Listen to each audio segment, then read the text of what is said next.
یہ کہ آپ وہ عظیم شخصیت ہیں جن کے بارے میں رسول اللہ صلی اللہ علیہ وسلم نے پہلے فرمایا تھا.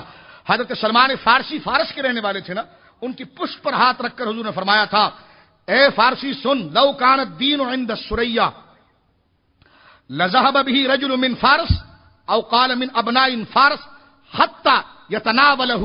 فرمایا کہ علم اگر لوگوں کے سینوں سے نکل جائے، ان کی عقل و ذہن سے نکل جائے اور سریا ستارے کے پاس چلا جائے، حضور فرماتے ہیں لوگوں سے بہت دور ہو جائے، اسے کوئی شخص، یعنی لوگوں میں اتنی عقل نہ ہو کہ دین سمجھے. تو حضور یہ مثال دے رہے ہیں کہ لوگوں سے علم نکل کر، لوگوں سے علم نکل کر، دانائی نکل کر سریا ستارے کے پاس چلی جائے، کوئی اسے لا نہ سکے، لیکن ہاں فارس کا ایک نوجوان ہوگا جو دوبارہ لے آئے گا.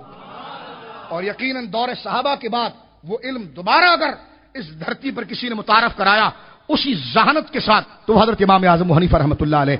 اس لیے کوئی کہے جناب اس میں ابو حنیفہ رضی اللہ تعالیٰ کا نام نہیں ہے، تو علماء نے، علامہ ابن حجر مکی نے خیرات الحسان میں فرمایا کہ ہم تمہیں چیلنج کرتے ہیں. امام شوطی نے فرمایا، شافعی ہے امام شوطی، لیکن حضرت امام اعظم کی شان میں پوری کتاب لکھی ہے، فرمایا کہ میں چیلنج کرتا ہوں لوگوں کو کہ بتاؤ امام اعظم کے علاوہ فارس میں بڑا عالم تھا کون؟